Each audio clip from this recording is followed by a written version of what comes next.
Have you ever heard this question asked before? Why, God, did you let this happen?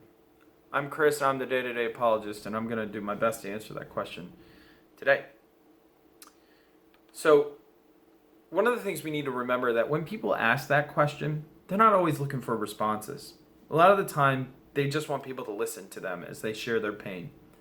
We need to remember that God is a patient God, and He's a big God. He can take your anger and He can take your pain. Though humans have limits, God does not have limits to His love. He loves you, and He wants to work through the hardship and pain that you're going through. I will share a story in short time about where I learned that myself. You know, when we think of, like, today is 9/11/2018, and 17 years after the September 11 attacks, a lot of people ask that question, why, God, did you let this happen? They asked that in Katrina, Newtown shooting, and so on. There will continue to be hardship, pain, and loss, unexpected loss on this planet. Our planet is broken. Plants die, animals die, we're going to die, the solar system's going to die, the universe will someday stop existing. We're all connected to the big clock. It's what connects every one of us. Doesn't matter how rich or poor, skin color, language we speak, we're all going to pass from this earth. And when we go through hardship and tragedy and people are lost and they leave this earth, James 4 reminds us, you do not know what tomorrow will bring. What is life? What is your life? You are a mist that appears for a little time and then vanishes. I was reminded of that when one of my youth group boys, Christian, died at the age of 16 in a train accident. Christian had not been in our youth group for long, maybe a handful of months, 4 or 5 months the most, but he was a sweet kid. He came from a broken home. He made his mistakes, but he was coming of his own free will, and he was engaging in our youth group, and he was liked. I remember I had a conversation with him the week before he died on a Wednesday night when we were getting dinner that was served at our church, and we were talking about marriage. Katie and I currently, at the time, were engaged. And I remember him saying, I just don't really see the importance of marriage, and I don't think marriages work. Well, it makes sense. He comes from a dysfunctional home, and his dad wasn't in his life. And I said, well, why don't you know what, I'm going to invite you to our wedding. Why don't you come and see what a wedding is like and see how God can work in a marriage? He said, okay. But that was never meant to be. As I mentioned, Christian died the week after. You know, I was depressed and angry at that time when Christian died.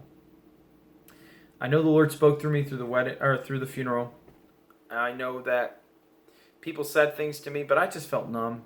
I was angry and depressed. And I just kept asking the question, why, God? Why, Christian? Why did you let this happen?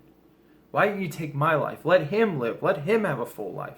Let him experience all the beautiful things that you've richly given me. But I got no answer. I thought God had disconnected with me and left me. The demons, of course, attacked me with lies. You're never going to get over this. This pain will last forever. I remember just laying on my futon in my apartment and staring at the wall all day, just breathing, reminding myself I'm alive because I'm breathing, and yes, this pain is here. Little did I know that God was working and was about to bring a lot of godly people in and around me and start sharing truth with me. See, God does that. He brings people to encourage other people. You know, we don't have to suffer pain and loss alone. People were patient when I lashed out in anger. They spoke truth to me. When I said, you know, I don't know if anyone can understand what I'm going through. And then they would share about their experiences and how God got them through. And though He didn't answer that question that they asked, He gave them strength to see how good was going to come from it. You know, Ecclesiastes 4 says, 2 are better than 1 because they have a good return for their labor. If one falls down, the other picks him up. But pity anyone who falls and has no one to help them. If you're grieving right now, you don't have to go through this alone. You've got a God who really does love you and really does care about you and really wants to be intimately in your life.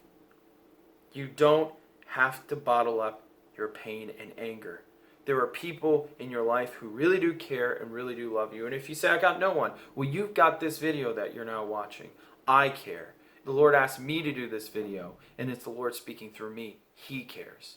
It is really true what it says in Psalms that David wrote. The Lord is my shepherd, I lack nothing. He makes me lie down in green pastures. He leads me beside quiet waters. He refreshes my soul. Did you hear that? He refreshes your soul. He guides me along the right paths for his name's sake. Even though I walk through the valley of the shadow of death, I will fear no evil, for you are with me.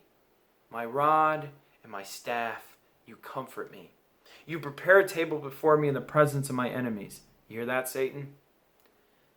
You anoint my head with oil, my cup overflows. Surely your goodness and love will follow me all the days of my life. And I will dwell in the house of the Lord forever. I hope this video has encouraged you. Make sure you hit the subscribe button, hit the little bell, and the notification button. I post videos every Tuesday and Thursday. God bless, and you're not alone. Have a great day.